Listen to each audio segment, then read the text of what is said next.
4237 unit ರಕ್ತ ಸಂಗ್ರಹವೆಂದರೆ ಸಾಮಾನ್ಯ ಮಾತಲ್ಲ. ಅದು ಒಬ್ಬರಿಂದ ಸಾಧ್ಯವಾಗುವ ಕೆಲಸವೂ ಅಲ್ಲ. ತಮ್ಮ ಶಿಕ್ಷಣ ಸಂಸ್ಥೆಗಳ 500ಕ್ಕೂ ಹೆಚ್ಚು ಸಿಬ್ಬಂದಿ, 100 ವಿದ್ಯಾರ್ಥಿಗಳು ತಿಂಗಳುಗಳ ಕಾಲ ಶ್ರಮಿಸಿದ ಫಲವಾಗಿ ಇಂದು ದೇಶದಲ್ಲಿ ಅತಿ ಹೆಚ್ಚು ರಕ್ತ ಸಂಗ್ರಹ ಮಾಡಿದ ಕೀರ್ತಿಯ ಮುಕುಟ ಚಿಕ್ಕಬಳ್ಳಾಪುರಕ್ಕೆ ಸಿಕ್ಕಿದೆ. ಇಂತಹ ಖ್ಯಾತಿಗೆ ಕಾರಣರಾದ ಪ್ರತಿಯೊಬ್ಬರಿಗೂ ಶತಕೋಟಿ ನಮನಗಳನ್ನು ಸಲ್ಲಿಸುವುದಾಗಿ ಕೆವಿ ದತ್ತಿ ಶಿಕ್ಷಣ ಸಂಸ್ಥೆಗಳ ಅಧ್ಯಕ್ಷ ಕೆವಿ ನವೀನ್ ಕಿರಣ್ ಹೇಳಿದರು. ಅಲ್ಲದೆ ಪಕ್ಷಾತೀತವಾಗಿ, ಜಾತ್ಯತೀತವಾಗಿ ರಕ್ತದಾನ ಮಾಡಿ ಯಶಸ್ಸಿಗೆ ಕಾರಣರಾದ ಪ್ರತಿಯೊಬ್ಬರಿಗೂ ಹೃದಯ ತುಂಬಿ ಅಭಿನಂದನೆಗಳನ್ನು ಸಲ್ಲಿಸುವುದಾಗಿ ಅವರು ಹೇಳಿದರು. ಚಿಕ್ಕಬಳ್ಳಾಪುರದ ಪತ್ರಕರ್ತರ ಭವನದಲ್ಲಿ ಇಂದು ನಡೆದ ಸುದ್ದಿಗೋಷ್ಠಿಯಲ್ಲಿ ಮಾತನಾಡಿದ ಕೆವಿ ನವೀನ್ ಕಿರಣ್, ದೇಶದಲ್ಲಿ ಒಂದೇ ದಿನ ಒಂದೇ ಜಾಗದಲ್ಲಿ ಅತಿ ಹೆಚ್ಚು ರಕ್ತ ಸಂಗ್ರಹ ಮಾಡಿದ ಖ್ಯಾತಿ ಕೆವಿ ದತ್ತಿ ಶಿಕ್ಷಣ ಸಂಸ್ಥೆಗಳಿಗೆ ಸಲ್ಲಿದೆ. 4237 ಯೂನಿಟ್ ರಕ್ತ ಸಂಗ್ರಹ ಮಾಡಲಾಗಿದೆ. 2 ಶಿಕ್ಷಣ ಸಂಸ್ಥೆಗಳಿಂದ 500ಕ್ಕೂ ಹೆಚ್ಚು ಸಿಬ್ಬಂದಿ ಮತ್ತು 500ಕ್ಕೂ ಹೆಚ್ಚು ವಿದ್ಯಾರ್ಥಿಗಳು ಇದರ ಹಿಂದೆ ಶ್ರಮಿಸಿದ್ದಾರೆ. ಶಿಬಿರದ ದಿನ 400ಕ್ಕೂ ಹೆಚ್ಚು ತಜ್ಞ ವೈದ್ಯರು ಸೇರಿದಂತೆ ಇತರ ಸಿಬ್ಬಂದಿ ಶ್ರಮಿಸಿದ್ದಾರೆ. 7,000ಕ್ಕೂ ಹೆಚ್ಚು ಮಂದಿ ಶಿಬಿರಕ್ಕೆ ಆಗಮಿಸಿದ್ದರು. 10,000ಕ್ಕೂ ಹೆಚ್ಚು ಮಂದಿಗೆ ಸ್ವಯಂ ಪ್ರೇರಿತ ರಕ್ತದಾನ ಶಿಬಿರದ ಬಗ್ಗೆ ಜಾಗೃತಿ ಮೂಡಿಸಲಾಗಿತ್ತು.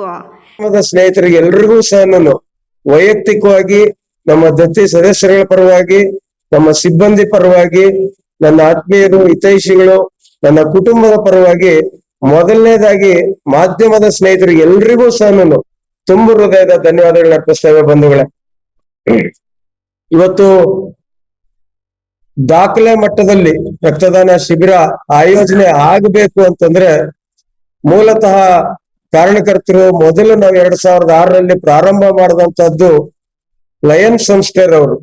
ಇವತ್ತು ಲಯನ್ ಸಂಸ್ಥೆರವ್ರನ್ನು ಸಹ ನಾವು ಕರೆದಿದ್ವಿ, ಕಾರಣಾಂತರದಿಂದ ಅವ್ರು ಬಂದಿಲ್ಲ.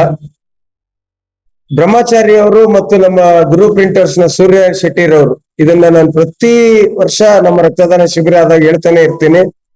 ಸರ್, ನೀವು ಸಿ ವಿ ವೆಂಕಟರಾಯಪ್ಪನವರ ಹುಟ್ಟು ಹಬ್ಬದ ಪ್ರಯುಕ್ತ ಅನೇಕ ಕಾರ್ಯಕ್ರಮಗಳನ್ನ ಮಾಡ್ತೀರಿ, ಈ ರಕ್ತದಾನ ಶಿಬಿರವನ್ನ ಯಾಕೆ ಮಾಡಬಾರ್ದು ಅಂತ ಅವರು ನಮಗೆ ಪ್ರೇರೇಪಿಸಿ, ಆಗ ಇನ್ನೂ ಚಿಕ್ಕಬಳ್ಳಾಪುರದಲ್ಲಿ ರಕ್ತನಿಧಿ ಇರಲಿಲ್ಲ.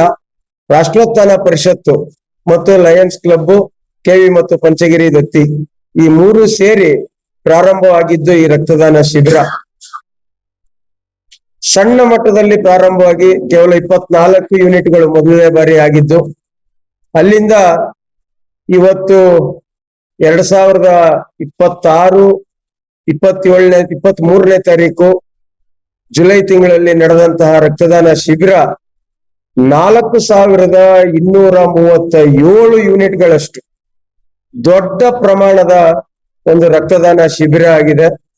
ಮಾಧ್ಯಮದವರ ಗಮನಕ್ಕೆ ತರ್ತಾ ಇರೋದೇನು ಅಂತಂದ್ರೆ, ಕೆಲವರು ಕರ್ನಾಟಕದಲ್ಲಿ ಮಾತ್ರ ರೆಕಾರ್ಡ್ ಅಂತ ಅದನ್ನ ವಿಶ್ಲೇಷಣೆ ಮಾಡ್ತಾ ಇದ್ದೀರಿ.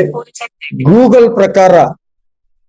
ಪ್ರಕಾರ ಅತ್ಯಂತ ಹೆಚ್ಚು ನಮ್ಮ ದೇಶದಲ್ಲಿ ನಡೆದಿರ್ತಕ್ಕಂಥ, ಇಡೀ ಭಾರತ ದೇಶದಲ್ಲಿ ನಡೆದಿರ್ತಕ್ಕಂತಹ ರಕ್ತದಾನ ಶಿಬಿರಗಳ ಪೈಕಿ 2024ರಲ್ಲಿ ರಾಜಸ್ಥಾನ್ನಲ್ಲಿ ನಡೆದಂತದ್ದು, ಅದರ ಮಾಹಿತಿಯನ್ನು ಸಹ ಕೊಡ್ತಾ ಇದ್ದೀನಿ ನಾನು ನಿಮಗೆ.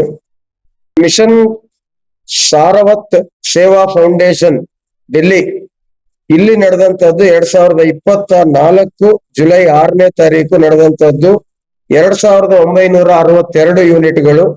ಅದಾದ ನಂತರ ಫೆಬ್ರವರಿ 21, 2025 ನಮ್ಮ ಚಿಂತಾಮಣಿನಲ್ಲಿ ಡಾಕ್ಟರ್ MC ಸುಧಾಕರ್ ಅವರ ನೇತೃತ್ವದಲ್ಲಿ ನಡೆದಂತಹ ರಕ್ತದಾನ ಶಿಬಿರ 3246. ಈ ಬಾರಿ ನಮ್ಮಲ್ಲಿ ನಡೆದಿರ್ತಕ್ಕಂಥದ್ದು ಇಡೀ ದೇಶದಲ್ಲೇ, ಗೂಗಲ್ ಪ್ರಕಾರ ನಾನು ಹೇಳ್ತಾ ಇರ್ತಕ್ಕಂಥದ್ದು, ಇಡೀ ದೇಶದಲ್ಲೇ ಅತ್ಯಂತ ಹೆಚ್ಚು ಒಂದು ದಿನ ಒಂದೇ ಜಾಗದಲ್ಲಿ ನಡೆದಿರ್ತಕ್ಕಂಥದ್ದು 12 ಗಂಟೆಗಳ ಅವಧಿಯಲ್ಲಿ ನಡೆದಿರ್ತಕ್ಕಂಥದ್ರಲ್ಲಿ ದಾಖಲೆ ಆಗಿದೆ. ಚಿಕ್ಕಬಳ್ಳಾಪುರದ ಜನತೆ ಉತ್ತಮ ಕಾರ್ಯಗಳಿಗೆ ಸ್ಪಂದಿಸಲಿದ್ದಾರೆ ಎಂಬುದಕ್ಕೆ ಇದು ಉದಾಹರಣೆ. ಚಿಕ್ಕಬಳ್ಳಾಪುರದ ಪ್ರತಿ ಗ್ರಾಮ, ಪ್ರತಿ ಸಂಸ್ಥೆಯಿಂದ ಸಹಕಾರ ದೊರೆತಿದೆ. ಅವರೆಲ್ಲರಿಗೂ ಅಭಿನಂದನೆ ಸಲ್ಲಿಸುವುದಾಗಿ ಹೇಳಿದರು. ದೇಶದಲ್ಲಿಯೇ ಅತಿ ಹೆಚ್ಚು ರಕ್ತ ಸಂಗ್ರಹದ ಮೂಲಕ ಕೀರ್ತಿಯ ಕಿರೀಟವನ್ನು ಪಡೆದ ಖುಷಿ ಒಂದು ಕಡೆಯಾದರೆ, ಮುಂದಿನ ವರ್ಷಕ್ಕೆ ನಮ್ಮ ದಾಖಲೆಯನ್ನು ನಾವೇ ಮುರಿಯಬೇಕು ಎಂಬ ಭಯವೂ ಕಾಡುತ್ತಿದೆ. ಅದೇನೇ ಇರಲಿ, ಸಾವಿರಾರು ಮಂದಿಗೆ ಜೀವದಾನ ಮಾಡುವ ಅವಕಾಶವನ್ನು ನೀಡಿದ ಪ್ರತಿಯೊಬ್ಬರಿಗೂ ಶತಕೋಟಿ ನಮನ ಸಲ್ಲಿಸುವುದಾಗಿ ಅವರು ಹೇಳಿದರು. ರೆಡ್ ಕ್ರಾಸ್ ಸಂಸ್ಥೆಯ ಅಧ್ಯಕ್ಷ ಎಂ ಜೈರಾಮ್ ಮಾತನಾಡಿ, ಜಿಲ್ಲೆಯಲ್ಲಿ 15 ಲಕ್ಷ ಮಂದಿ ಇದ್ದಾರೆ. ರಕ್ತದಾನ ಅಂಕಿ ಅಂಶಗಳಂತೆ 1% ರಕ್ತ ಸಂಗ್ರಹವನ್ನು ಪ್ರತಿ ವರ್ಷ ಮಾಡಬೇಕು. ಆದರೆ ಚಿಕ್ಕಬಳ್ಳಾಪುರದಲ್ಲಿ ರೆಡ್ ಕ್ರಾಸ್ ಸಂಸ್ಥೆ ಆರಂಭವಾದ ದಿನದಿಂದಲೂ 1% ರಕ್ತ ಸಂಗ್ರಹ ಮಾಡಲು ಸಾಧ್ಯವಾಗಿರಲಿಲ್ಲ. ಹಾಗಾಗಿ ಪ್ರತಿ ವರ್ಷ ರಕ್ತದ ಕೊರತೆ ಎದ್ದು ಕಾಡುತ್ತಿತ್ತು.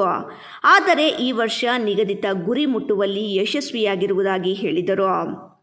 ರೆಡ್ ಕ್ರಾಸ್ ಸೇರಿದಂತೆ ವಿವಿಧ 10ಕ್ಕೂ ಹೆಚ್ಚು ಸಂಸ್ಥೆಗಳಿಂದ ರಕ್ತ ಸಂಗ್ರಹ ಮಾಡಲಾಗಿದೆ. ಈ ಮಾದರಿಯ ಕಾರ್ಯಕ್ರಮಗಳ ಬಗ್ಗೆ ಹೆಚ್ಚು ಪ್ರಚಾರ ಸಿಕ್ಕರೆ ಅದು ಮತ್ತಷ್ಟು ಜನರಿಗೆ ಪ್ರೇರಣೆಯಾಗಿ ರಕ್ತದಾನ ಮಾಡಲು ಹೆಚ್ಚಿನ ಸಂಖ್ಯೆಯಲ್ಲಿ ಮುಂದೆ ಬರಲಿದ್ದಾರೆ. ಇದರಿಂದ ದೇಶದಲ್ಲಿರುವ ರಕ್ತದ ಕೊರತೆ ನೀಗಿದಂತಾಗುತ್ತದೆ.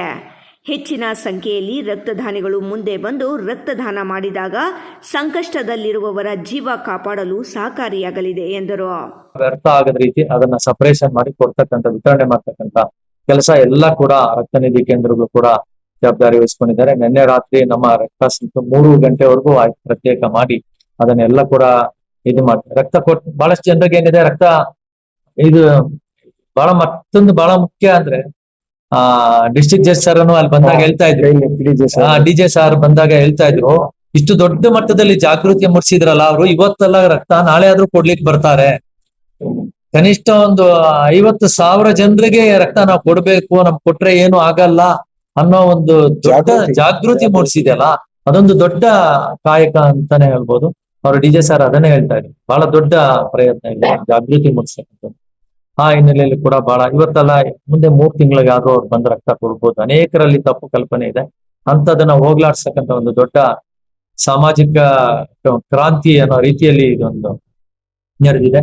ಇವರನ್ನ ಸ್ಫೂರ್ತಿ ತಗೊಂಡು ಬೇರೆ ಬೇರೆಯವರು ಕೂಡ ಮಾಡ್ತಿದ್ದಾರೆ. ಅದು ಅದೇ ರೀತಿ ಮಾಡ್ಲಿ ಅಂತ, ಅದ್ ಮಾಡೋದ್ರಿಂದ ರಕ್ತದ ಕೊರತೆ ಆದ್ರೂ ಕೂಡ ಈ ಜಿಲ್ಲೆ ಜನರಿಗೆ ನೀಗುತ್ತೆ. ಏನು ಹಾಲಿನ ಹೊಳೆ ನಮ್ಮ ಜಿಲ್ಲೆನಲ್ಲಿ ಹರಿತಿದೆ, ಅದೇ ರೀತಿ ಇವತ್ತು ರಕ್ತಕ್ಕೂ ಕೊರತೆ ಇಲ್ಲ ಅನ್ನೋ ರೀತಿಯಲ್ಲಿ ನಡೆದಿದೆ. ನಿಮ್ಗೆ ಒಂದು ಮಾಹಿತಿಯನ್ನ ಹೇಳಲಿಕ್ಕೆ ಇಷ್ಟಪಡ್ತೇನೆ. ಚಿಕ್ಕಬಳ್ಳಾಪುರದಲ್ಲಿ ಪ್ರಸ್ತುತ 7,000 ಯೂನಿಟ್ ಅಷ್ಟೇ ಒಂದು ವರ್ಷಕ್ಕೆ ಸಂಗ್ರಹ ಆಗ್ತಾರೆ.